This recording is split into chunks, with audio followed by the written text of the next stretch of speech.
غصے کو ٹھنڈا کر لینا، اپنے آپ کو نارمل کر لینا، اس کے لیے پھر نبی کریم صلی اللہ علیہ وسلم نے بعض اعمال بتائے ہیں۔ جب غصہ جلدی آنا یہ قوت کی نشانی ہے یا کمزوری کی؟ بعض مرتبہ غصے میں انسان کے بولے ہوئے الفاظ انسان کو دائرہ شریعت سے باہر نکال دیتے ہیں۔ پھر جس پہ غصہ آیا ہو نا، اس کا کوئی نقصان ہو جائے، ہم بڑے خوش ہوتے ہیں، چلو ٹھیک ہے، ان پتہ لگا نا انہوں۔ اللہ رب العزت نے انسان کو بے شمار نعمتوں سے نوازا ہے، ان نعمتوں میں سے ایک نعمت غصہ ہے۔ اب آپ حیران ہوں گے غصہ نعمت کیسے؟ غصہ ایک نعمت ہے۔ غصے کی وجہ سے انسان اپنا دفاع کرتا ہے، اپنے آپ کو نقصان دہ چیزوں سے بچا لیتا ہے، اور غصہ آنا ایک فطری چیز ہے، یہ ہر انسان کو آتا ہے، انبیاء کو بھی آتا ہے، حضور صلی اللہ علیہ وسلم کو بھی آیا۔ تو غصہ آنا یہ بذات خود کوئی غلط بات نہیں ہے۔ اگر انسان کو غیرت ہوتی ہے اور کوئی شخص قرآن کے خلاف، دین کے خلاف، ملک کے خلاف، آزادی کے خلاف کوئی بات کرتا ہے، ملکی سالمیت کے خلاف کوئی بات کرتا ہے، تو اسے غصہ آتا ہے۔ مجاہد کو اگر غصہ نہ آئے تو دشمن کا مقابلہ کیسے کرے؟ غیرت ہوتی ہے پھر کرتا۔ ہمارا معاملہ کیا ہے؟ جہاں غصہ آنا چاہیے وہاں نہیں آتا، اور جہاں غصہ نہیں آنا چاہیے وہاں آتا ہے، اور خوب آتا ہے، اور ڈٹ کے آتا ہے۔ ہم کیا کہتے ہیں جس کو زیادہ غصہ آتا ہے اس کو کیا کہتے ہیں جی؟ بڑے جلال والے ہیں جی۔ غصے کا نام بدل دیا، جلال رکھ دیا۔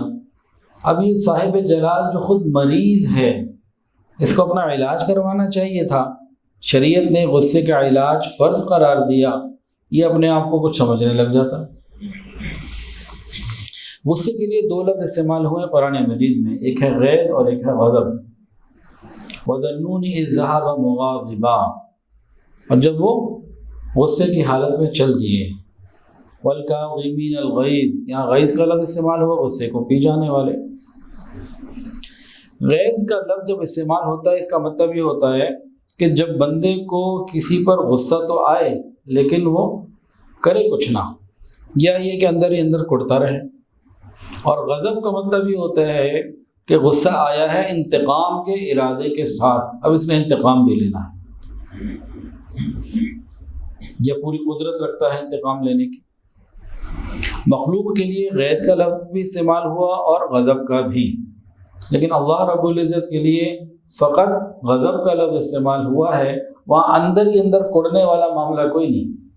اگر اللہ رب العزت کسی پہ غصہ کرنے پر آ جائیں اور کریں تو بڑے بڑوں کو دگنی کا ناچ نچا دیتے ہیں۔ قرآن مجید میں کیا کہا گیا؟ وَالْكَاظِمِينَ الْغَيْظَ، اور غصے کو پی جانے والے۔ کیا مطلب؟ غصہ آنا کوئی بری بات نہیں ہے، آنے کے بعد ہمارا ریئیکشن کیا ہوتا ہے، ہم اپنے غصے کو کس طریقے سے مینیج کرتے ہیں، اس پہ ہے سارا، کہ کتنا کنٹرول ہم کرتے ہیں اپنے اوپر۔ اس پہ غور کرنے کی ضرورت ہے، اس پر فکر کرنے کی ضرورت ہے۔ غصہ آنا کوئی بری بات نہیں،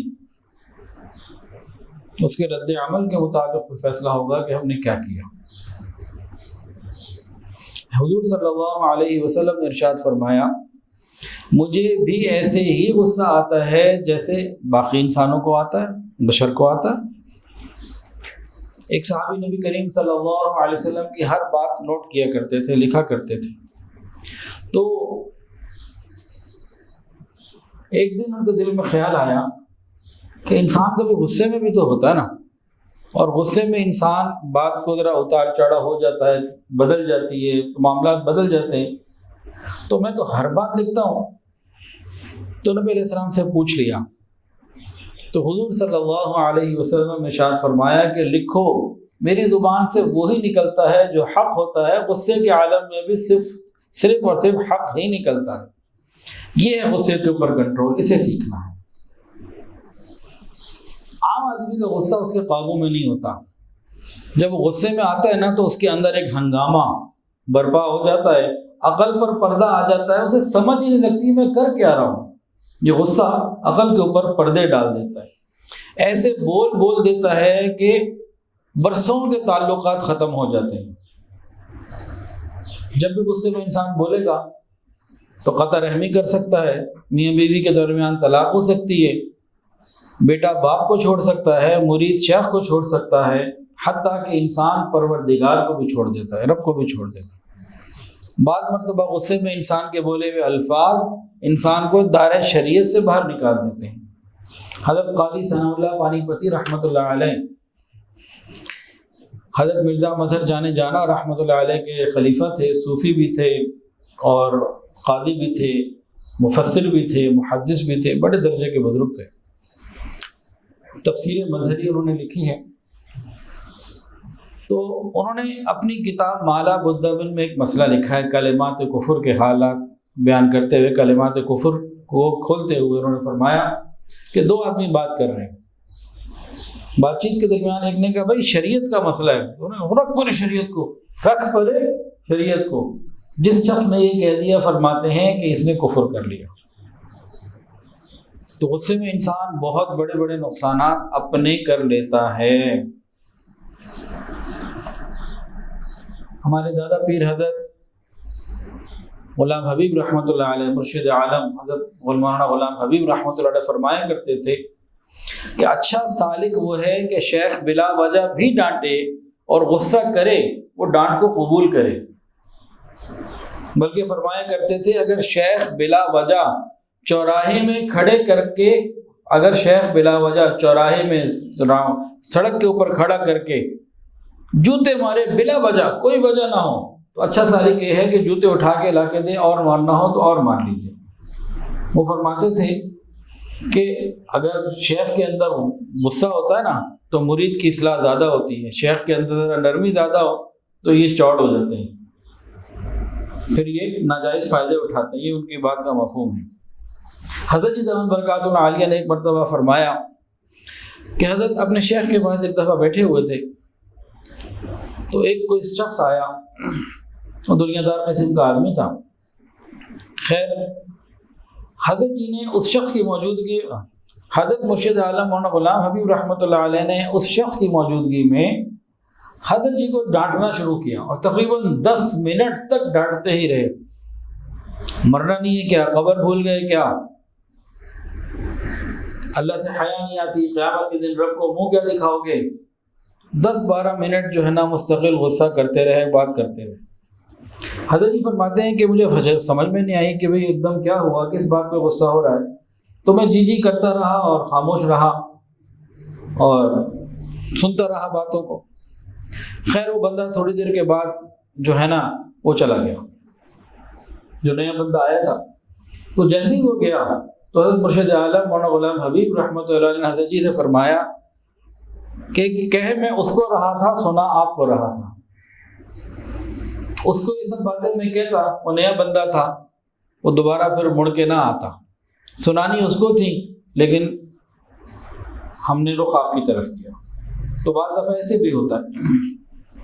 حضور پاک صلی اللہ علیہ وسلم نے اپنے انتقال سے پہلے فرمایا تھا، دعا کی تھی، یا اللہ اگر میں نے زندگی میں کسی کو مارا یا ڈانٹا یا کسی پہ بے جا غصہ کیا، اللہ میری ڈانٹ کو، میرے غصے کو اس کے لیے رحمت بنا دے۔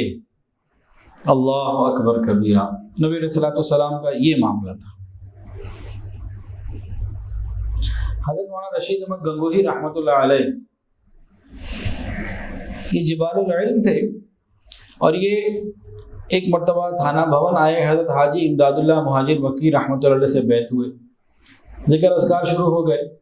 کچھ عرصے کے بعد ایک جگہ دعوت تھی حضرت حاجی امداد اللہ مہاجر مکی رحمۃ اللہ علیہ کی، وہاں حضرت مولانا فضل الرحمان گنج مراد آبادی رحمۃ اللہ علیہ بھی مدعو تھے اور حضرات تھے۔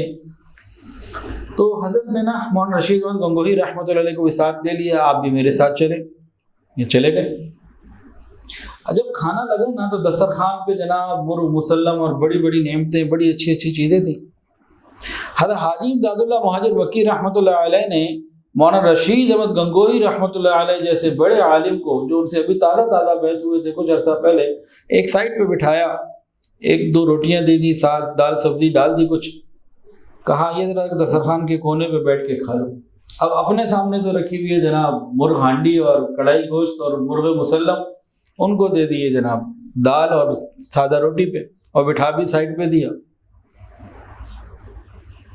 پھر تھوڑی دیر کے بعد حضرت حاجی امداد اللہ مہاجر مکی رحمۃ اللہ علیہ نے ان کو دیکھتے ہوئے فرمایا کہ میاں رشید احمد، دل تو یہ چاہتا تھا آپ کو جوتیوں پہ بٹھاؤں، یہ تو ہمارا احسان ہے آپ کو دسترخوان کے کونے پہ بٹھا لیا، خود کھا رہے ہیں مرغے چل گئے، ادھر دی روٹی پہ دال سبزی، اور ساتھ لوگوں کے مجمع میں یہ کہہ رہے ہیں کہ آپ کے اوپر احسان ہم نے کیا۔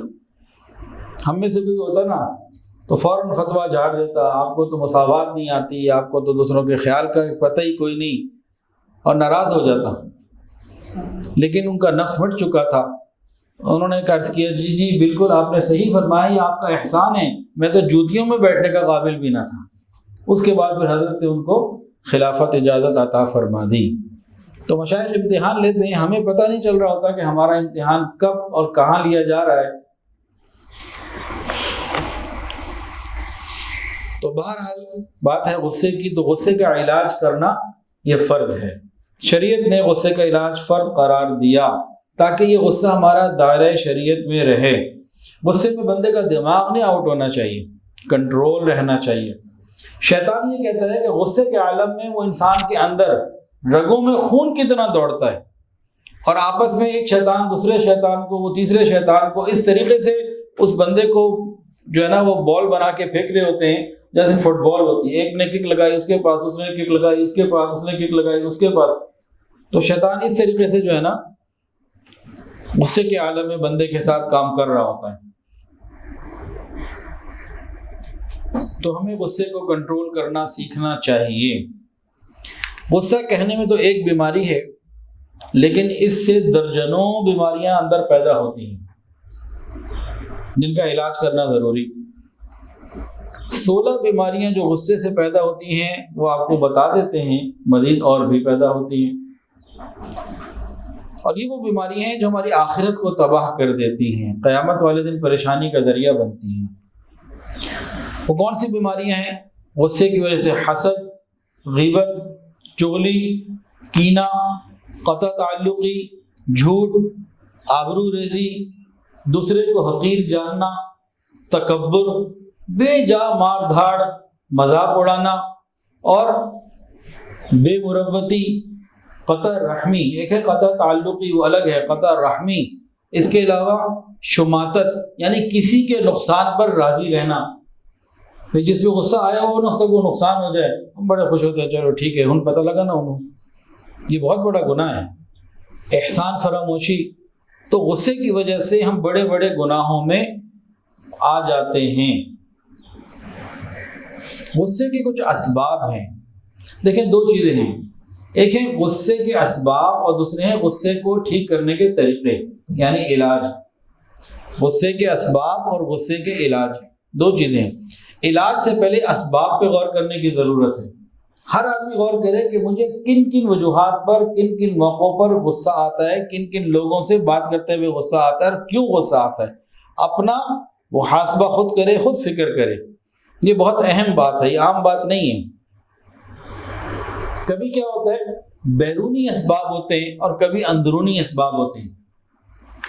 غصے آنے کے اسباب میں کبھی اسباب ہوتے ہیں بیرونی، کسی سے اختلاف رائے ہو گیا، اور آفس میں کام کرتے ہوئے کسی سے، کولیگ سے کوئی مسئلہ ہو گیا، گھر میں رہتے ہوئے کسی کے ساتھ کوئی بات ہو گئی، غصہ آ گیا۔ تو کبھی بیرونی اسباب ہوتے ہیں، کبھی اندرونی ہوتے ہیں۔ بیرون سے کچھ نہیں ہوتا، ٹھیک ہوتا ہے۔ اندرونی اسباب ہوتے ہیں، احساسات کی وجہ سے، انتظار کی وجہ سے، کوئی امید ہوتی ہے جو ٹوٹ رہی ہوتی ہے، کوئی بے چینی ہوتی ہے، تو اسباب کو تلاش کرنے کی ضرورت ہوتی ہے۔ تو جب انسان پہلے تو اس پر آئے نا کہ مجھے اپنے غصے کا علاج کرنا ہے، اس کے بعد اسباب کو خود سے تلاش کرے، پھر آگے بڑھ کر علاج کی طرف آئے۔ دیکھیں ایک دفعہ میں گاڑی ڈرائیو کرتا ہوا، بہت پرانی بات ہے، یہ نہر والے روڈ سے دکان جا رہا تھا، جو سائڈ کے ونڈوز سے نا شیشے دونوں کھلے ہوئے تھے، میں جا رہا تھا، اے سی آن نہیں تھا اس وقت۔ خیر بارش ہو رہی تھی اور سڑک میں پانی بھی تھا، پیچھے سے کوئی گاڑی آئی اور بڑی تیزی سے فراٹے بھرتے ہوئے جو گزری نا، اب وہ پانی اڑا اور سیدھا آیا، ونڈ اسکرین پہ بھی آیا، سائڈ سے بھی آیا، میرے کپڑوں پہ بھی لگا. مجھے بڑا غصہ آیا.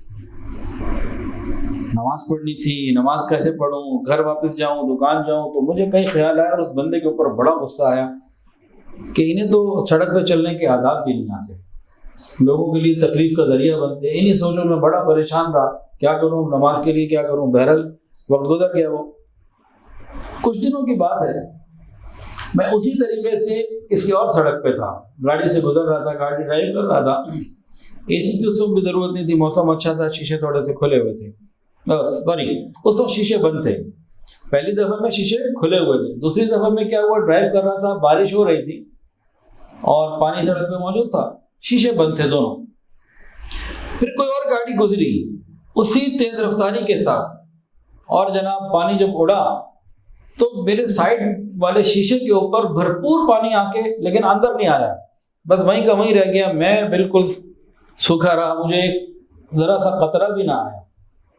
اب کیا ہوا، اس بات کے اوپر مجھے بالکل غصہ نہیں آیا، اور بلکہ میں نے رب کا شکر ادا کیا، یا اللہ تیرا شکر ہے کہ شیشے آج میں نے چڑھائے ہوئے تھے. تو بیرونی اسباب تو وہی تھے، اپنے اندر کچھ تبدیلی تھی، اپنے انوائرمنٹ کے اندر کچھ تبدیلی تھی. پہلے شیشے نیچے تھے، بعد میں شیشے اوپر تھے. باہر والے کا تو عمل وہی تھا. تو ہر مرتبہ باہر والے کو ٹھیک کرنا علاج نہیں ہوتا، اور ہر باہر والے کو آپ ٹھیک کر بھی نہیں سکتے. یہاں تو ہم نے دیکھا باپ اپنی اولاد کو نہیں ٹھیک کر سکتا، کس کو ٹھیک کرنا ہے ہم نے؟ تو اپنے آپ کو تو ٹھیک کر سکتے ہیں، اپنے ماحول کو، اپنی سوچ کو، اپنی باتوں کو تو بہتر کر سکتے ہیں، اس پر ہم غور کریں. تم غصے کے اسباب کو جانیں کیا ہیں. تو غصے کے اسباب میں سے بعض اسباب سن لیجئے. ایک سبب تو ہے تکبر، انا، اس کی وجہ سے بہت غصہ آتا ہے. دوسرا سبب ہے عجب، اپنے آپ کو کچھ سمجھنا، تو مجھے جانتا نہیں ہے میں کون ہوں، یہ عجب ہے، اس کی وجہ سے بھی غصہ آتا ہے. غصہ آنے کے اسباب میں سے ایک سبب ہے مذاق. بعض لوگ ایسے ہوتے ہیں ہر ایک سے مذاق کرنے کی عادت ہوتی ہے، اور بعض ایسے ہوتے ہیں انہیں مذاق برداشت نہیں ہوتا. تو مذاق بھی ایک وجہ ہے، اور مذاق میں کئی دوست لڑ پڑتے ہیں، کام خراب ہو جاتا. غصے کے آنے کے اسباب میں ایک چوتھا عمل ہے تنقید. ایک سبب ہے تنقید، جو ہمیں برداشت ہی نہیں ہے. میں اسے سمجھوں ہوں دشمن جو مجھے سمجھائے. ہمارا تو یہ حال ہے، میں اسے سمجھوں ہوں دشمن جو مجھے سمجھائے ہے. جو مجھے سمجھائے گا اس کو تو ہم دشمنی اس سے کر لیتے ہیں بلا وجہ کی. تنقید تو ہم سے برداشت ہی نہیں ہوتی. یہ ایک بہت بڑی وجہ ہے. اگر ہمارے اندر خیر ہے نا اور اپنی اصلاح کی فکر ہے، پھر تنقید برداشت ہوتی ہے. اگر اپنی اصلاح کی فکر ہی نہیں ہے نا، پھر تنقید واقعی برداشت نہیں ہوتی. حضرت عمر فاروق رضی اللہ تعالی عنہ عجیب بات فرمایا کرتے تھے. فرماتے، جو میرے پاس میرے عیوب کا تحفہ لائے گا میں اس کے لیے دعائیں کروں گا. میری کمی کوتاہی کو مجھے بتائے گا، میں اس کے لیے دعائیں خیر کروں گا. اور ہمارا حال کیا ہوتا ہے، کوئی ہماری کمی کو بتا کے دیکھے تو صحیح، پھر دیکھیں ہم اس کے ساتھ کیا کرتے ہیں. غصے کے اسباب میں ایک وجہ ہے حرص، لالچ.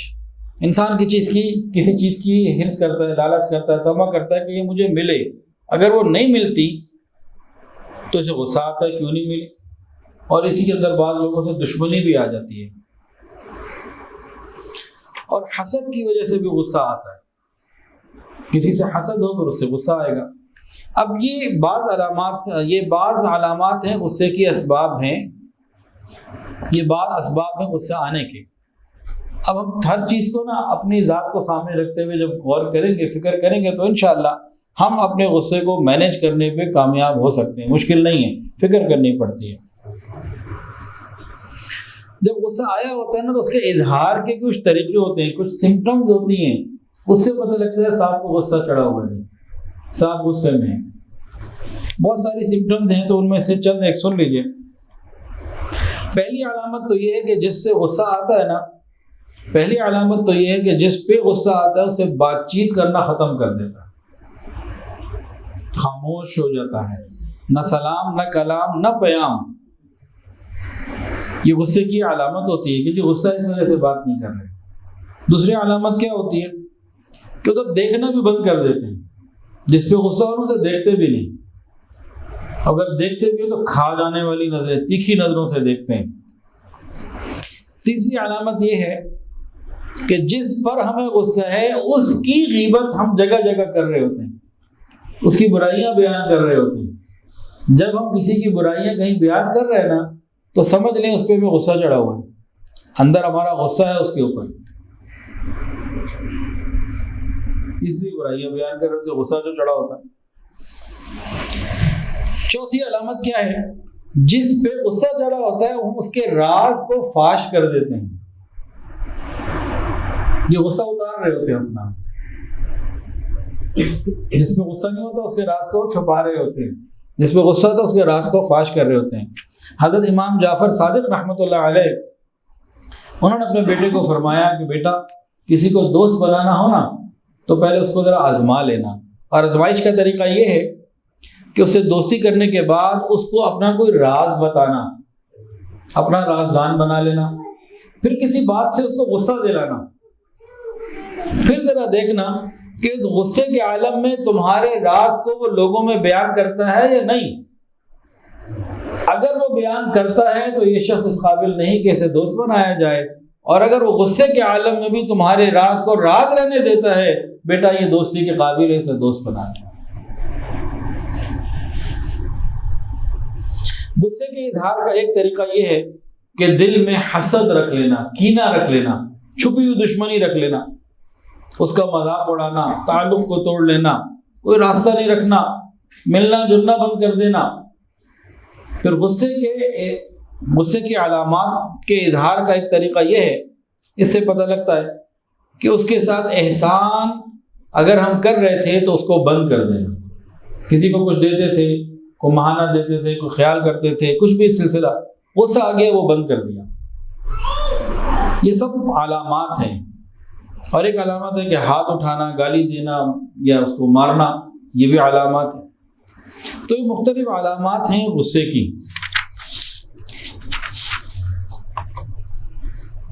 اب غصے کے علاج بتائے جائیں گے۔ ابھی تک تو دو باتیں سامنے آئیں کہ اسباب کیا ہیں اور علامات کیا ہیں۔ اب علاج کی طرف چلتے ہیں کہ شریعت نے علاج کیا بتایا، اور ماہرین نفسیات کی بھی چند باتیں انشاءاللہ بتائی جائیں گی۔ عام طور سے ہم دیکھتے ہیں کہ غصے کے وقت نا تین طرح کے حالات بن جاتے ہیں۔ جب انسان کو غصہ آیا ہوا ہو تو اس کا کیا ہوگا؟ یا تو انسان غصے کا اظہار کرے گا، ایک بات، یا اس کو دبا لے گا اپنے اندر، دوسری بات، یا پھر اس کو ٹھنڈا کرنے کی کوشش کرے گا، مینیج کرنے کی کوشش کرے گا۔ یہ تین باتیں ہو گئیں، یہ تینوں پوائنٹس الگ الگ ہیں۔ پہلا کیا بتایا تھا جی؟ غصے کا اظہار۔ دوسرا کیا بتایا تھا؟ دبا لینا۔ اور تیسرا ٹھنڈا کر لینا۔ ان تینوں چیزوں کے طریقے اور ان تینوں چیزوں کے اثرات مختلف ہیں۔ پہلی چیز کیا تھی جی؟ اظہار کرنا۔ اظہار کرنے میں دو طرح کے معاملے ہیں جی۔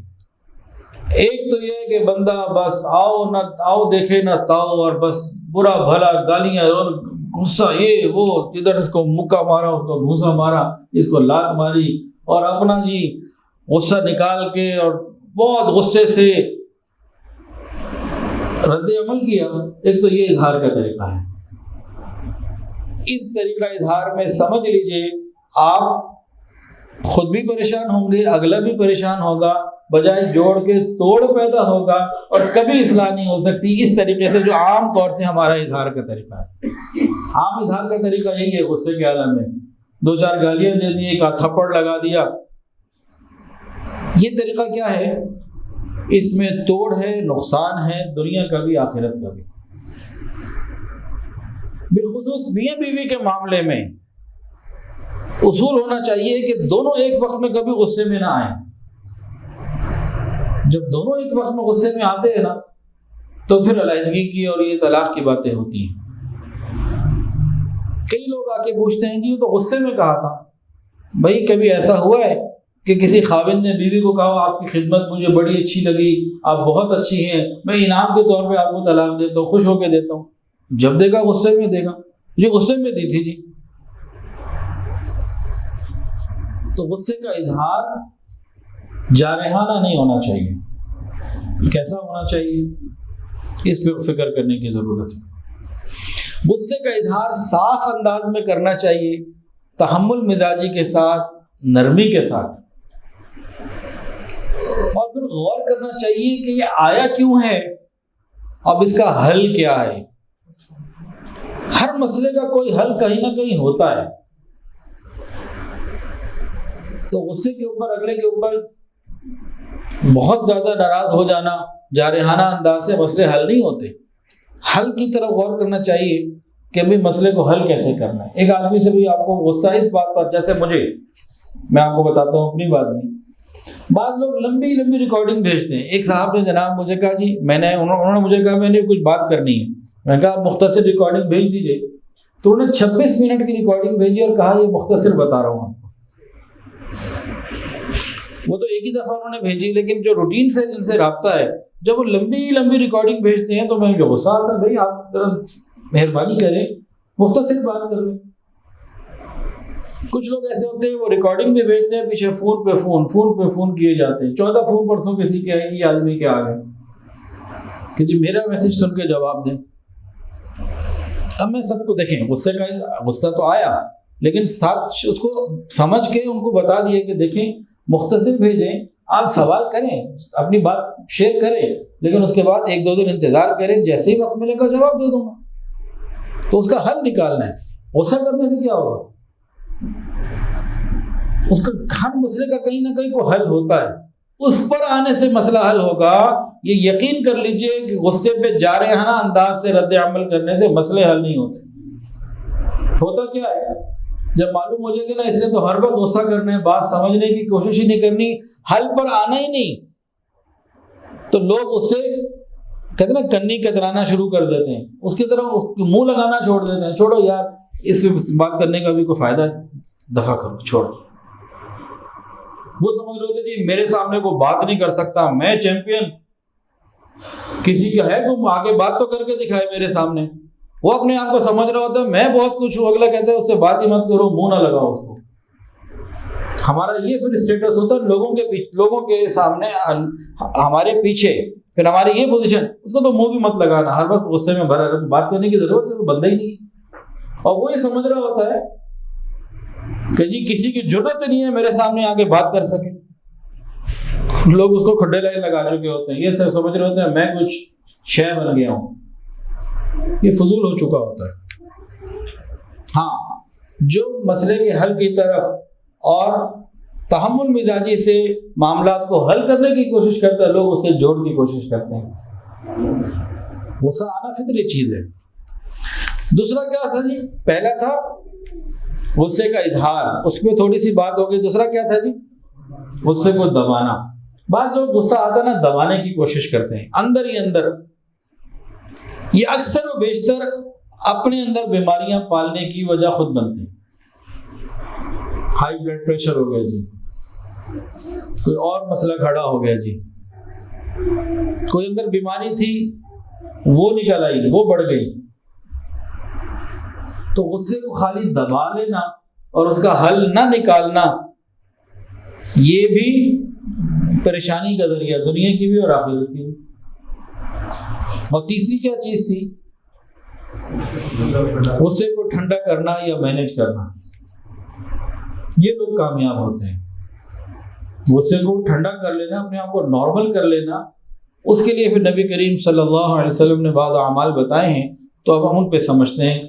تب ہمیں کیا کرنا ہے؟ غصے کو جارحانہ انداز سے ریئیکٹ کر کے نکالنا ہے یا دبانا ہے، یا غصے کو ہمیں مینیج کرنا ہے؟ ہمیں کیا کرنا ہے جی؟ مینیج کرنا ہے، ٹھنڈا کرنا ہے۔ اب اس کے طریقے بتا دوں، چند طریقے تو وہ ہیں جو شریعت میں بتائے گئے، پھر کچھ اکابرین کے واقعات بھی، اس سے بھی بہت کچھ سمجھ میں آئے گا، اور پھر ماہرین نفسیات جو کہتے ہیں چند باتیں، وہ بھی انشاءاللہ تعالیٰ کر لیں گے۔ تو سنیے اور دل کے کانوں سے سنیے۔ پہلی بات تو یہ سمجھ لیجئے کہ غصے کا علاج کرنا یہ شریعت نے لازمی قرار دیا ہے۔ اگر ہمیں غصہ آتا ہے اور ہم نے علاج نہیں کیا، ہم مریض ہیں، ہم اپنا علاج کریں، فکر کریں غصہ کیوں آتا ہے۔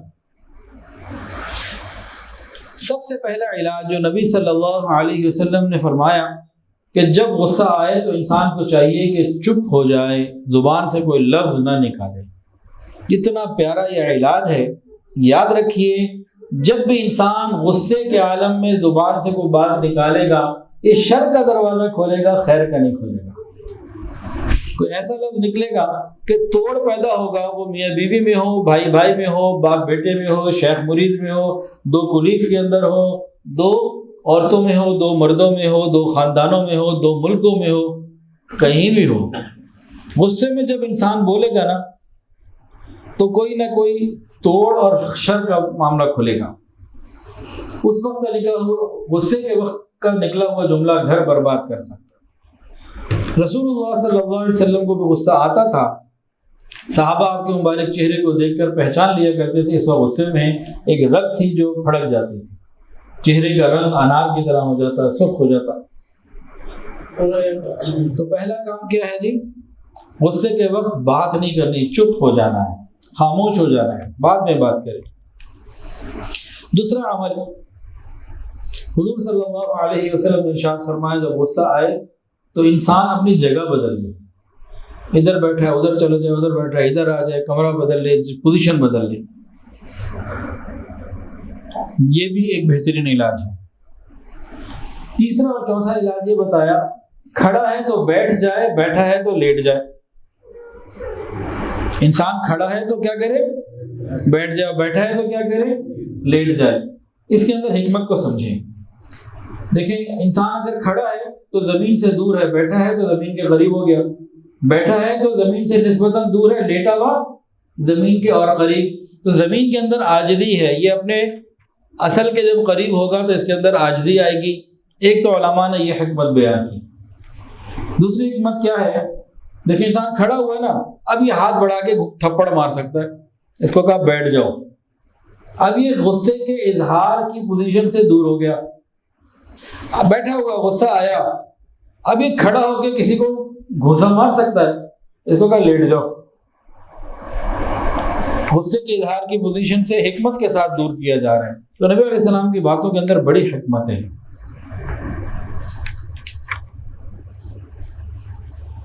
پانچواں علاج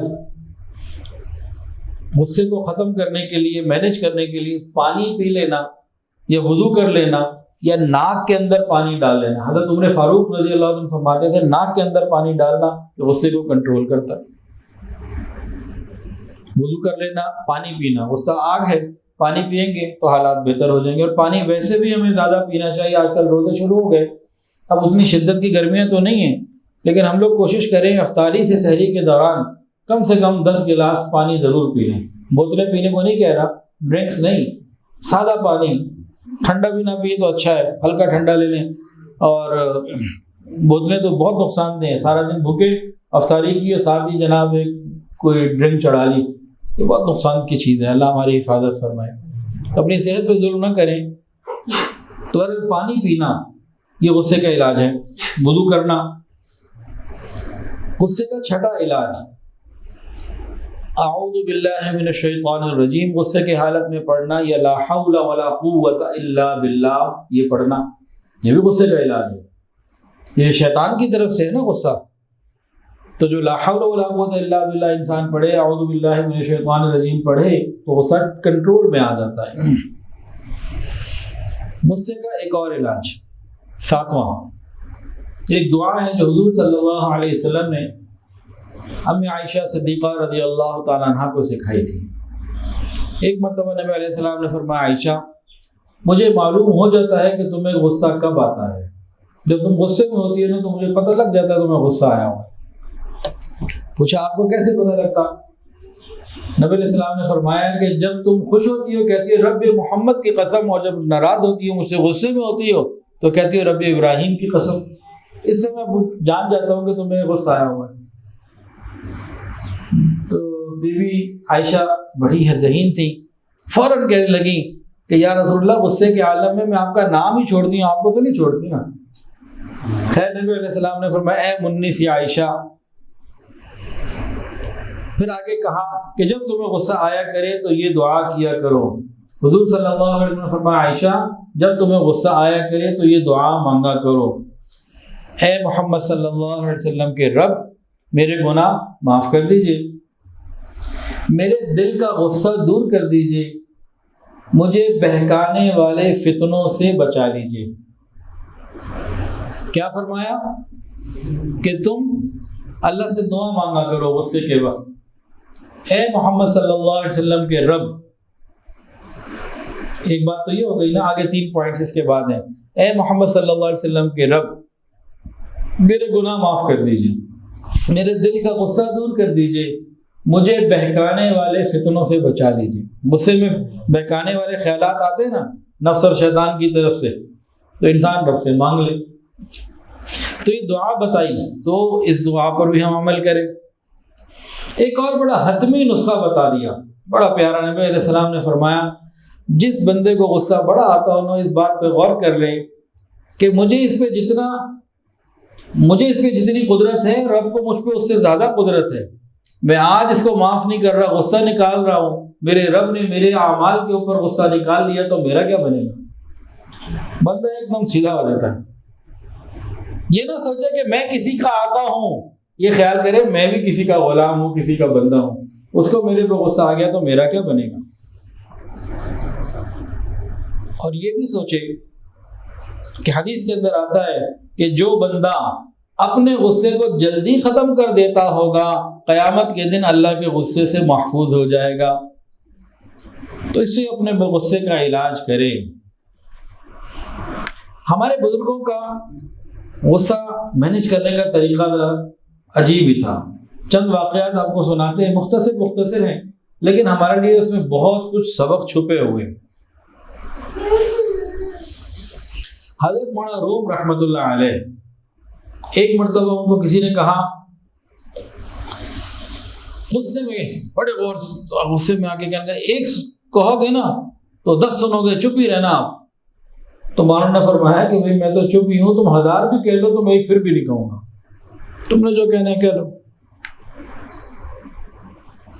حضرت سلمان فارسی رضی اللہ تعالیٰ عنہ کو کسی نے کہہ دیا ایک مرتبہ آپ بڑے سخت ہیں اور یہ وہ کچھ باتیں کر دی۔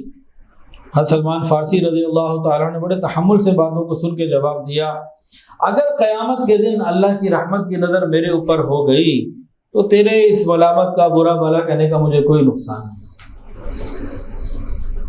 تو سوچ کو قیامت کے دن پہ لے کے یہ بندہ نظر سے ہی ویسے ہی اوجھل ہو گیا۔ ربیع بن حسیب رحمۃ اللہ علیہ، ان کو اسی طرح کسی نے بڑے غصے والی باتیں کر دی، فرمانے لگے کہ میں گھاٹی عبور کر رہا ہوں، اگر وہ عبور کر کے میں جنت پہنچ گیا پھر مجھے تمہاری ان باتوں کی کوئی پرواہ نہیں، اور اگر میں جنت نہ پہنچ سکا پھر جو کہہ رہے ہو تھوڑا ہے۔ مالک بن دینار رحمۃ اللہ علیہ بازار سے جا رہے تھے، کسی نے کہا او ریاکار، مریدین ساتھ تھے، تو جیسے ہی سنا نا تو فوراً فرمانے لگے یہی عورت ہے جس نے مجھے پہچانا ہے، باقی جو تم مجھے شیخ کہتے ہو، بزرگ سمجھتے ہو، اس نے مجھے پہچانا۔ اب اس عورت تو منو پانی پڑ گیا ہوگا نا۔ حضرت خواجہ بایزید بستامی رحمۃ اللہ علیہ ہمارے سلسلہ عالیہ نقشبندیہ کے بڑے بزرگوں میں سے ہیں۔ ایک مرتبہ وہ بھی بازار سے جا رہے تھے، کسی نے ان کے سر کے اوپر راکھ ڈال دی، آگ جلتی ہے تو راکھ رہ جاتی ہے، تو راکھ ڈال دی ان کے سر کے اوپر بازار میں۔ کچھ لوگ وہاں بھی ساتھ تھے، ان کا الحمدللہ اور چلتے رہے۔ کسی نے کہا حضرت راکھ ڈالی ہے، اس پہ الحمدللہ کہنے والی کون سی بات ہے؟ فرمانے لگے یہ سر تو انگارے ڈالے جانے کے قابل تھا، رب نے راکھ ڈلوا کر معاملے کو ہلکا کر دیا، میں شکر ادا کر رہا ہوں، چلو یہیں پہ کام نمٹ گیا۔ کیسی مثبت سوچ۔ امام شعومی رحمۃ اللہ علیہ، ان کے اوپر کسی نے بڑا غصہ کیا، بڑی عجیب باتیں کر دی۔ انہوں نے فرمایا بھائی اگر تو سچا ہے تو اللہ مجھے معاف کر دے، اور اگر تو جھوٹا ہے تو اللہ تجھے معاف کر دے۔ حضرت عبداللہ ابن مسعود رضی اللہ تعالیٰ عنہ کے گھر چوری ہو گئی۔ اب گھر میں چوری ہو، کوئی چیز چلی جائے تو غم تو ہوتا ہے۔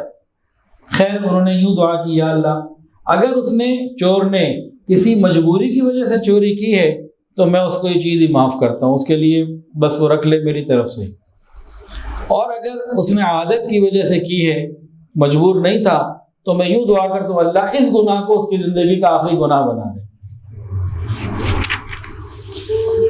آخرت کی جب فکر آ جاتی ہے نا تو بہت سارے معاملات بہتر ہو جاتے ہیں۔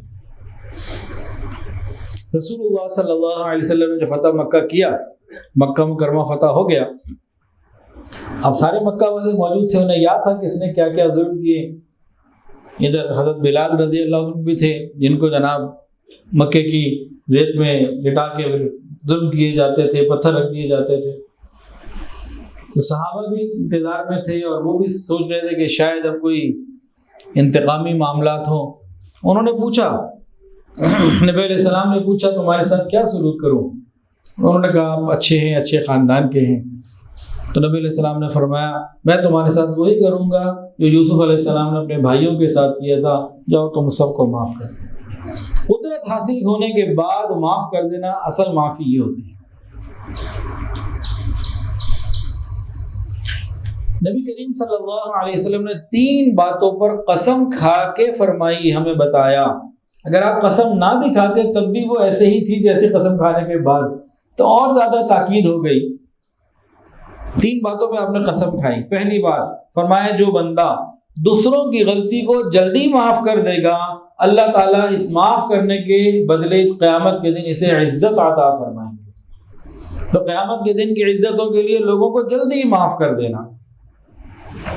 دوسری بات فرمایا جو شخص اللہ کے راستے میں مال خرچ کرتا ہے، صدقہ خیرات زکوٰۃ کثرت سے دیتا ہے، اس کا مال کبھی کم نہیں ہوتا، یہ ڈیفالٹر نہیں ہوگا، یہ بینک کرپٹ نہیں ہوگا، جو اللہ کے راستے میں خرچ کرتا رہے۔ اب کہتے ہیں جی کاروبار نہیں چل رہا نا، آپ اپنی کمائی میں اللہ تعالیٰ کو حصہ دینا شروع کر دیں، اللہ کے راستے میں خرچ کرنا شروع کر دیں، پھر دیکھیں اللہ کیسی برکتیں دیتی ہیں۔ نبی علیہ السلام نے قسمیں کھائی ہیں۔ آپ کوئی بندہ ایسا نہیں دکھا سکتا جس نے اللہ کے راستے میں خوب خرچ کیا ہو اس کے بعد وہ محتاج بھی ہوا، نہیں ملے گا۔ تیسری بات جو مخلوق کے سامنے ہاتھ پھیلاتا ہے اللہ اس کے لیے غربت کے دروازے کھول دیتا۔ اچھا جی روزے داروں سے ایک سوال، پسندیدہ گھونٹ کون سا ہے، روح افزا یا جام شیریں؟ اللہ تعالیٰ کے نزدیک پسندیدہ گھونٹ کون سا ہے جی؟ غصے کو پی لینا۔ اور پہلوان کون؟ تو نبی السلام نے صحابہ سے پوچھا تھا نا بتاؤ پہلوان کون ہے، انہوں نے کیا جواب دیا تھا؟ صحابہ نے جو جواب دیا تھا وہ بتائیں۔ جو کشتی میں میدان میں دوسروں کو پچھاڑ دے گرا دے وہ پہلوان۔ نبی علیہ السلام نے فرمایا تھا نہیں، اصل پہلوان وہ ہے جو غصے کے اوپر کنٹرول کرنے والا بنے۔ اچھا غصہ جلدی آنا یہ قوت کی نشانی ہے یا کمزوری کی؟ لیکن بندہ سمجھتا ہے کہ میں تو قوت کا اظہار کر رہا ہوں، میں تو کوئی چیز ہو گیا۔ غصہ جلدی آنا یہ کمزوری کی نشانی ہے۔ صحت مند کی نسبت بیمار کو زیادہ آتا ہے اور جلدی آتا ہے، جوان کی نسبت بوڑھے کو جلدی آتا ہے، مرد کی نسبت عورت کو جلدی آتا ہے۔ تو غصہ جلدی آنا یہ مردانگی نہیں، یہ دیوانگی ہے۔ بے جا غصہ کرنا علماء نے لکھا ہے جانوروں کی عادات میں سے ہے۔ پھر کتے کا لکھا انہوں نے کہ کتا بیٹھا ہوتا ہے، لوگ گزر ہوتے ہیں بلا وجہ بھونکنا شروع کر دیتا ہے۔ تو بے جا غصہ کرنے والوں کو فرمایا کہ جانوروں کی مثال کی مانند ہے۔ غصہ آنے میں لوگوں کے 4 طرح کے کیٹیگریز ہیں۔ کتنے جی؟ 4۔ اب ہم کس میں سے ہر آدمی اپنے اندر غور کر لے، مجھے نہ کوئی بتائے، اپنے اندر غور کر لے کہ ہم کس میں ہیں۔ حدیث سن لیجئے، حدیث کے مطابق غصے میں لوگوں کی 4 طرح کی 4 طبقات ہیں، 4 کیٹیگریز ہیں۔ پہلی کیٹیگری وہ ہے کہ غصہ آتا بھی جلدی ہے جاتا بھی جلدی ہے۔ دوسری وہ ہے آتا بھی دیر سے ہے اور جاتا بھی دیر سے ہے۔ یہ 2 ہو گئی، یہ درمیانے طبقے کی ہیں۔ فرمایا کہ سب سے بہترین وہ ہے کہ جس کو غصہ آتا دیر سے ہے جاتا جلدی ہے. یہ کون ہے جی؟ سب سے بہترین. غصہ آتا دیر سے ہے جاتا جلدی ہے. اور چوتھا فرمایا جو سب سے بدترین قسم کے لوگ ہیں، فرمایا کہ انہیں غصہ آتا جلدی ہے جاتا دیر سے ہے. آپ فوراً جاتا ہے پھر جانے میں برسوں لگ جاتے ہیں. وہ جو 20 سال پہلے یہ ہو گیا تھا اس کے بعد اس کی شکل ہی نہیں دیکھی، اس کے گھر ہی نہیں گئے. کئی سال پرانی بات ہے، ہمارے گھر میں خاتون آئی. جس وقت وہ آئی تھی اس وقت ان کی عمر 70 سے اوپر تھی، 75 کے قریب ہوگی. کہنے لگی 12 سال ہو گئے اپنے بھائی کے گھر نہیں گئی، دونوں لاہور میں رہتے ہیں. اب تو خیر دونوں ہی کا انتقال ہو گیا. تو یہ اچھی چیزیں نہیں ہوتی. اب ہم غور کر لیں ہم چاروں میں سے کس کیٹیگری میں ہیں. بہترین میں آنا چاہیے. ایک مرتبہ نبی علیہ السلام صحابہ کے ساتھ بیٹھے ہوئے تھے تو آپ نے پوچھا صحابہ سے، کیا میں تمہیں برے لوگوں سے آگاہ نہ کروں؟ کہا جی اللہ کے نبی ضرور بتائیے. فرمایا کہ وہ انسان بہت برا ہے جو اکیلا کھائے، اپنے غلام کو کوڑے مارے اور اپنی بخشش اور رحمت کو روک دے. یہ بہت برا آدمی ہے. پھر پوچھا کیا اس سے بھی زیادہ برا بتاؤں؟ جی بتائیے. فرمایا کہ اس سے بھی برا انسان وہ ہے جو لوگوں سے بغض رکھے اور لوگ اس سے بغض رکھیں، دو طرفہ بغض ہو. پوچھا کہ اس سے بھی زیادہ بدترین بتا دوں؟ صحابہ نے عرض کیا جی ضرور بتا دیجئے. فرمایا کہ بدترین انسان وہ ہے کہ جس سے نیکی کی امید نہ ہو اور اس سے انسان کو امن نہ ہو، خوف میں ہو. دو باتیں بتائیں کہ جس سے نیکی اور خیر کی امید نہ ہو اور اس سے امن بھی نہ ہو، اس کے شر سے ڈر ہی رہے. پھر آپ خاموش ہو گئے.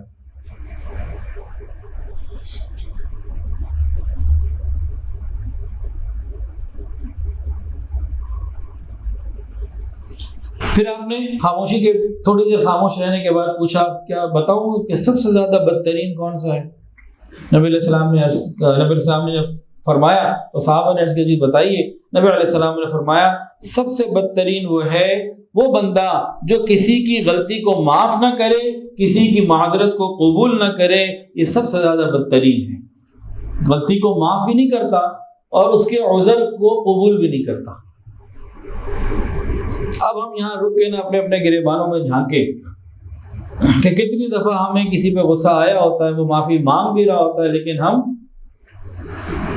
کہتے ہیں نہیں ابھی تو ناک رگڑنی ہے. میاں بیوی کے اندر دیکھیں برسوں چل رہا ہوتا ہے معاملہ، بھائیوں میں چل رہا ہوتا ہے کہ میں نے تو ناک رگڑنی ہے، معاف نہیں کرتے، میں تو قیامت کے دن بدلہ لوں گا. کس کیٹیگری میں ہم آتے ہیں غور کیجئے. اب ذرا غصہ، ایک آدمی ایسا ہے جو غصہ اتارنے کی پوزیشن میں ہے، قوت ہے، قدرت ہے، انتقام لے سکتا ہے، اور یہ شخص پوری پوزیشن کے باوجود، قدرت کے باوجود انتقام نہ لے تو اسے کیا کیا کیا ملتا ہے. ذرا تین باتیں سن لیجیے، تینوں حدیث کے اندر باتیں موجود. فرمایا جو بندہ غصہ اتار سکتا ہو بیوی پر، بچوں پر، ماتحتوں پر، کسی پر، اور اتارنے کی قدرت کے باوجود اپنے غصے کو اللہ کے لیے نہ اتارے، اللہ اس کے دل میں ایمان اور امن کو بھر دیتے ہیں. فرمایا جو بندہ غصہ اتار سکتا ہو اور وہ معاف کر دے، اللہ رب العزت قیامت کے بھرے مجمع میں اسے بلائیں گے، ایک حور سے بھی اس کا نکاح ہوگا اور اس کو بتایا جائے گا کہ یہ بندہ وہ ہے جس نے لوگوں کو غصے کی حالت میں معاف کیا. یہ کہ اعزاز اسے دیا جائے گا.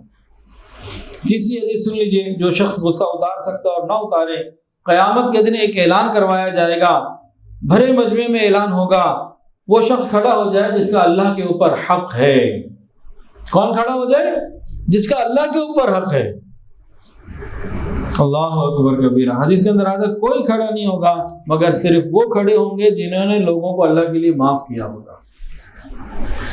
اتنے بڑے بڑے انعامات ہیں غصے کو کنٹرول کرنے کے لیے. تو ابھی دلوں میں ارادے کر لیجئے کہ ہم سب اپنے غصے کو کنٹرول کرنا سیکھیں گے. ایک حدیث کے اندر آتا ہے ایک صحابی آئے، عرض کیا مجھے کوئی ایک ایسا عمل بتا دیجئے کہ اس پر میں عمل کروں اور جنت میں چلا جاؤں. فرمایا لا تغضب، غصہ مت کرنا. غصے کو کنٹرول کر لینا۔ ایک حدیث کے اندر آتا ہے جو شخص یہ چاہتا ہے کہ جنت میں اونچے محل اور درجات ملیں، اسے چاہیے کہ جو اس سے توڑے یہ اس سے جوڑے، جو اسے محروم کرے وہ اسے عطا کرے، جو اس پر ظلم کرے وہ اسے معاف کرے۔ تو اللہ تعالیٰ نعمت عطا فرمائیں گے۔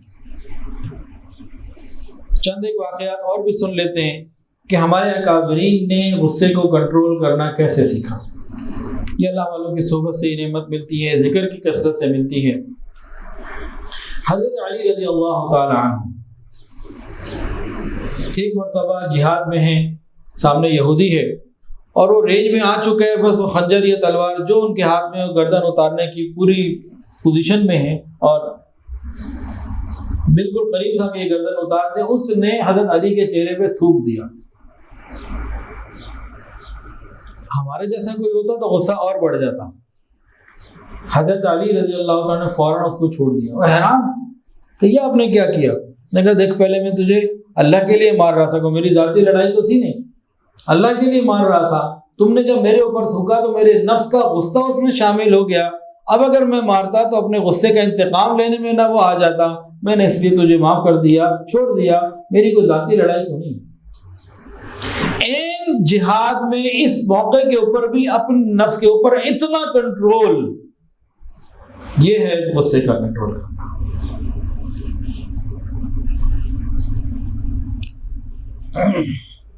آج کل ہم چٹپٹے کھانے میں بہت کھاتے ہیں نا، اس لیے غصے بھی زیادہ آ رہے ہوتے ہیں۔ حضرت مولانا اشرف علی تھانوی رحمۃ اللہ علیہ کا واقعہ سن لیجیے۔ کن کا جی؟ حضرت مولانا اشرف علی تھانوی رحمۃ اللہ علیہ ایک دفعہ کہیں مجمع تھا، بیان کے لیے گئے تو وہاں مجمع میں کچھ بدعتی لوگ بھی بیٹھے ہوئے تھے، تو انہوں نے حضرت کو ایک خط لکھ کے بھیجا اور حضرت نے وہ خط جو ہے نا پھر لوگوں کو دکھایا، کہا جی خط مجھے ملا، اس میں نا 3 باتیں لکھی ہوئی ہیں، 3 باتیں لکھی ہوئی ہیں۔ پہلی بات تو یہ لکھی ہوئی ہے کہ بھئی تم کافر ہو، اب ہمیں کوئی یہ کہہ دے ہمارا کیا بنے گا۔ دوسری بات یہ لکھی ہے کہ آپ حرام زادے ہیں، ولد الزنا ہیں۔ اب یہ کتنا غصہ دلانے والی بات ہے، عام بات تو نہیں۔ اور تیسری بات یہ لکھی ہے کہ یہاں ذرا سنبھل کے بات کرنا۔ حضرت مولانا اشرف علی تھانوی رحمۃ اللہ علیہ نے اس خط کی 3 باتیں پڑھ کے سنائیں، پھر غصہ نہیں کیا، پھر بڑے تحمل مزاجی سے مسئلے کا حل نکالا۔ خوبصورت کہنے لگے بھئی اس میں لکھا ہے تم کافر ہو، دیکھو بھئی سب کے سامنے کلمہ پڑھنا، واشہد ان لا الہ الا اللہ واشہد ان محمد عبدہ ورسولہ۔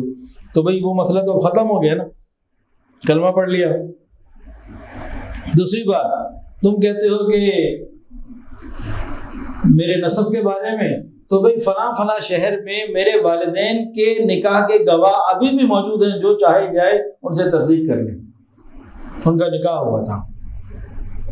اور تیسری بات کہ سنبھل کے بات کرنا، تو فرمانے لگے میں کوئی چندہ مانگنے تم سے نہیں آیا، میں تو قرآن حدیث کی حق بات کرنے آیا ہوں، وہ میں کروں گا۔ اس کے بعد انہوں نے پھر مکمل تفصیل سے اپنا بیان بھی کیا۔ اشتعال کے عالم میں کنٹرول، ابھی روزے بھی ہمارے، تو ہم ان چیزوں کے اوپر فکر کریں، غصے کے علاج کی فکر کریں، نیت کریں کہ ہمیں کرنا ہے، اللہ تعالیٰ عطا فرما دیں گے انشاءاللہ۔ چنانچہ علی بن حسین رحمۃ اللہ علیہ، جنہیں امام زین العابدین رحمۃ اللہ علیہ کہا جاتا ہے، ان کے گھر میں ایک واقعہ ہوا۔ باندی کو کہا گرم شوربہ لے کر آؤ، جیسے ہم چائے منگواتے ہیں نا، گرم شوربہ لے کر آؤ۔ وہ لے کر آئی، اب وہ چل شاید کہیں رہی تھی، دیکھ کہیں رہی تھی، کیا ہوا کہ وہ گرم گرم شوربہ جب لے کر آئی تو حضرت جی کے اوپر گرا دیا۔ اب آپ کسی کو کہیں چائے لے کر اور وہ سیدھی آپ کے اوپر گرم گرم گر جائے تو غصہ آئے گا کہ نہیں آئے گا؟ انہیں کو غصہ آیا، لیکن اسی گھر کی تربیت یافتہ تھی، محرم راز تھی۔ اس نے دیکھا نا غصے کے آثار، جلال کے آثار، اس نے قرآن پڑھنا شروع کیا۔ اس نے پڑھا والکاظمین الغیظ، غصے کو پی جانے والے۔ انہوں نے کہا قدمت غیظی، میں نے اپنے غضب کو پی لیا۔ تو اس نے آگے پڑھا والعافین عن الناس، انسانوں کو معاف کرنے والے۔ آپ نے فرمایا عفوت عنک، جا میں نے تجھے معاف کر دیا۔ اس نے آگے پڑھا واللہ یحب المحسنین، اللہ محبت کرتے احسان کرنے والوں سے۔ کہتے ہیں اچھا اللہ کی رضا کے لیے تجھے آزاد کر دیا۔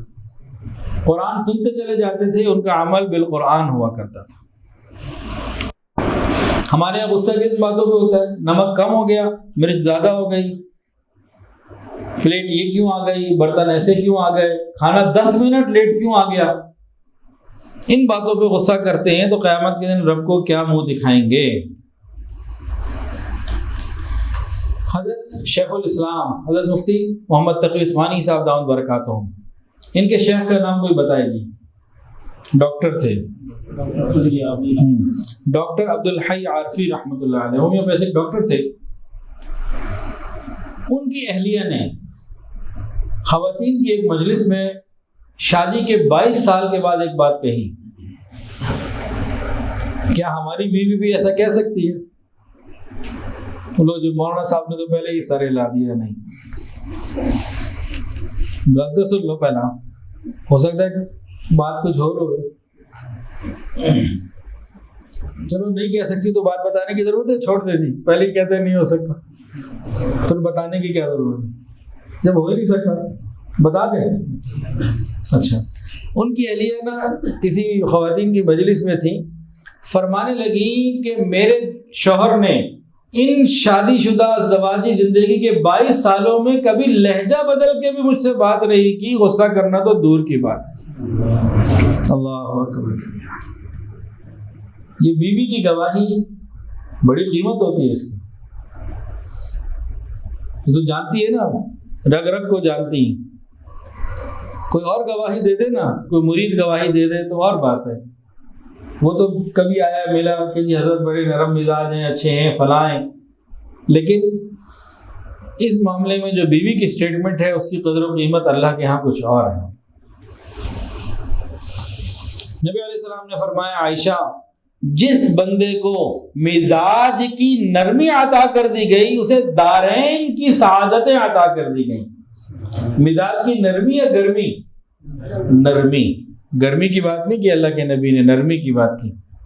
ایک حدیث میں فرمایا، عائشہ، اللہ رب العزت نرمی کے اوپر وہ رحمتیں نازل فرماتے ہیں جو سختی پہ نہیں۔ اور تیسری بات فرمائی عائشہ، جس کام میں نرمی شامل ہو جاتی ہے اللہ اس کام کو سنوار دیا کرتے ہیں۔ تم نرم مزاجی اور نرمی اپنے معاملات میں لے کر آئیں، پھر دیکھیں اللہ کی رحمتیں کیسے آئیں گی۔ اب اس سے یہ مراد نہیں ہے کہ روک ٹوک نہیں کی جا سکتی، اولاد پہ، بیوی پہ، چھوٹوں پہ، ماتحتوں پہ روک ٹوک نہیں کی جا سکتی، اس کا یہ مطلب بھی نہیں ہے۔ غصہ نہ کرنے کا مطلب یہ نہیں ہے کہ روک ٹوک نہ ہو، روک ٹوک کے انداز ہوتے ہیں۔ بیٹے کو نماز کے لیے جگانے، اوے اٹھتا کیوں نہیں، قبر میں نہیں جانا، مرنا نہیں تو نے، ایک یہ بھی طریقہ غصے کا ہوتا ہے، اور ایک محبت سے، پیار سے لے کے جانا، ترغیب دے کے لے کے جانا، یہ بھی طریقہ ہو سکتا ہے۔ اسی طرح بیوی کو کہنا کھا کھا کے موٹی ہو رہی ہے، یہ نہیں کرتی، وہ نہیں کرتی، نماز کیوں نہیں پڑھی، پردہ کیوں نہیں کیا، اور ایک ترغیب دے کے کہ خود بھی انسان عمل پہ رہے، اور یہ کہے کہ بھئی آپ گھر کے کام اتنا اچھا مینیج کر لیتی ہو، ساری چیزیں آپ کی بڑی اچھی ہیں، آپ وقت پہ نماز پڑھو گی مجھے اور اچھی لگو گی۔ خاوند یہ کہہ کے تو دیکھیں پھر وہ نماز کیوں نہیں پڑھیں گی، ٹائم پہ دیکھیں آپ۔ نبی علیہ السلام کو ایک صحابی کا پتہ لگا کہ تہجد نہیں پڑھتے، نیند زیادہ ہے، فجر پڑھتے تھے، تہجد مشکل ہوتی تھی۔ ان کو بلایا، نوجوان تھے، ان کو بلایا، فرمایا آپ مجھے بڑے اچھے لگتے ہیں، بڑے اچھے ہیں، اگر آپ تہجد پڑھیں تو اور اچھے ہو جائیں۔ کہتے ہیں کہ میرا دل اتنا بڑا ہو گیا اس کے بعد میری تہجد کبھی قضا ہی نہیں ہوئی۔ تو ہمدردی، خیر خواہی اور محبت کے ساتھ معاملات کو مینیج کرنا۔ حدیث کے اندر آتا ہے، جو شخص دنیا میں دوسروں کو جتنا جلدی معاف کرے گا قیامت کے دن اللہ اس کو اتنا جلدی معاف کریں گے۔ جو شخص دنیا میں لوگوں کے عذر جلدی قبول کرے گا اللہ قیامت کے دن اس کے عذروں کو بھی قبول کر لیں گے۔ بعض ہوتے ہیں نا بالکل لیم ایکسکیوزز دے رہے ہوتے ہیں، آپ ان کی ان باتوں کو قبول کیجئے، اللہ ہمارے بھی جو کمزور عذر ہوں گے ان کو بھی قبول کر لیں گے۔ اگلے کا بدلہ ہوگا نا، ہر دفعہ کوئی سالڈ عذر نہ مانگا کرے معاف کرنے کے لیے، بلا وجہ بھی معاف کر دیا کریں تاکہ ہم بھی اللہ سے معافی مانگ سکیں۔ حضرت مولانا شیخ علی تھانوی رحمہ اللہ لکھا ہے کہ ایک شخص تھا، اس کی بیوی سے کوئی غلطی ہو گئی، بہت بڑی غلطی تھی، چاہتا طلاق دے دیتا، کچھ بھی کرتا، ٹھیک تھا، حق میں تھا، لیکن وہ نادم تھی، شرمندہ تھی، معافی مانگ رہی تھی۔ تو خیر وہ خاوند نے بیوی کو معاف کر دیا، بات آئی گئی، گزر ہو گئی بات، پھر اس خاوند کا بھی انتقال اپنے وقت پہ ہوا۔ بعد میں کسی نے خواب میں دیکھا، کیا بنا؟ نے کہا اللہ کی حضور پیشی ہوئی تھی اللہ تعالیٰ نے فرمایا تم نے اپنی بیوی کو میری بندی سمجھ کے معاف کیا، جا میں نے تجھے اپنا بندہ سمجھ کے معاف کیا۔ معافی کے بارے میں تو باتیں بہت ہیں اور وقت بھی مکمل ہو رہا ہے، تو بات کو مکمل کرتے ہیں انشاءاللہ العزیز۔ ایک جو بات ہے نا انتہائی بس آخری بات ہے، اس کے بعد کوئی بات اور کوئی واقعہ رہ نہیں جاتا میرے نصیب، کیا بیان کوئی کرے۔ حضرت ابوبکر صدیق رضی اللہ تعالیٰ عنہ کا گھرانہ کتنا عظیم، اور ان کی بیٹی امی عائشہ صدیقہ رضی اللہ تعالیٰ عنہ کی حرمت اور عظمت کتنی بلند ہے، قرآن میں ان کی پاک دامنی کی گواہی موجود ہے۔ ان کے اوپر کچھ منافقین نے نا بہتان لگایا بری بات کا۔ ایک صحابی تھے مصطح رضی اللہ تعالیٰ عنہ، وہ بھی میڈیا کے پروپیگنڈے میں آ گئے، جیسے آج بھی لوگ میڈیا کے پروپیگنڈے میں آ کے بعض علماء کو برا بھلا کہنے لگ جاتے ہیں۔ تو وہ میڈیا کے پروپیگنڈے میں آ گئے، جو اس وقت کا میڈیا تھا منافقین مدینہ کا۔ کیا بنا؟ کوئی بات کر بیٹھے، حضرت ابوبکر کو جو معلوم ہوا کہ یہ تو میرا چچا زاد بھائی بھی ہے، غریب بھی ہے، اس کی ماہانہ کفالت بھی میں کرتا ہوں، خیال بھی میں رکھتا ہوں، یہ بھی بات کر رہا ہے۔ خیر جب تک قرآن نازل نہیں ہوا آپ خاموش تھے، جب قرآن پاک نازل ہوا، عائشہ صدیقہ رضی اللہ عنہ کی برات نازل ہو گئی، اس وقت صدیق اکبر رضی اللہ عنہ نے ایک فیصلہ کیا، ارادہ کیا، اب اس کو مصطح کو اب میں نے کچھ نہیں دینا، میں اسے دیتا تھا نا اب نہیں دوں گا۔ جیسے انہوں نے ارادہ کیا نا، اللہ رب العزت کی طرف سے قرآن آ گیا، اللہ اکبر، ولا یأتلی اولو الفضل منکم والسعة ان یؤتوا اولی القربى، اور فرمایا اللہ نے الا تحبون ان یغفر اللہ لکم، کہ آپ نہیں چاہتے کہ اللہ آپ کی مغفرت کرے۔ اس کے بعد حضرت ابوبکر صدیق رضی اللہ تعالیٰ عنہ نے پہلے سے ڈبل دینا شروع کر دیا۔ ہمیں کبھی کسی پہ غصہ آئے تو اسی بات کو، اسی آیت کو، قرآن مجید کی سورہ نور کی آیت ہے، اس کو یاد کر لیا کریں، الا تحبون ان یغفر اللہ لکم، کیا ہم یہ نہیں چاہتے کہ اللہ ہمیں معاف کر دے؟ تو اس آیت کو یاد کریں گے تو ہمارے غصے انشاءاللہ اتر جائیں گے۔ تو آج تک اگر ہم نے کسی پہ بے جا غصہ کیا، بہت غصہ کیا، تو اللہ سے بھی معافی مانگیں، ان سے بھی معافی مانگیں۔ غصے کے علاج میں کافی باتیں تو ہو چکی ہیں، ایک بات رہ گئی تھی، یہ جو تصوف کے اسباق ہیں نا مراقبے کے، جو پہلا سبق ہوتا ہے لطیفہ قلب کا، اس کے اپنے فوائد ہیں، جو دوسرا سبق ہے لطیفہ روح کا، اس میں غصہ کنٹرول ہو جاتا ہے، تو مراقبے کی پابندی سے بھی فائدہ ہوتا ہے۔ تو بہرحال اللہ تعالیٰ سے دعا ہے اللہ تعالیٰ ہمیں غصے کا علاج کرنے کی توفیق عطا فرمائے۔ وآخر دعوانا ان الحمدللہ رب العالمین۔ ویڈیو کے نیچے سبسکرائب کے بٹن پہ کلک کریں، بیل کے آئیکن پہ کلک کیجئے تاکہ ہر نئی ویڈیو کی نوٹیفیکیشن آپ کو مل جائے۔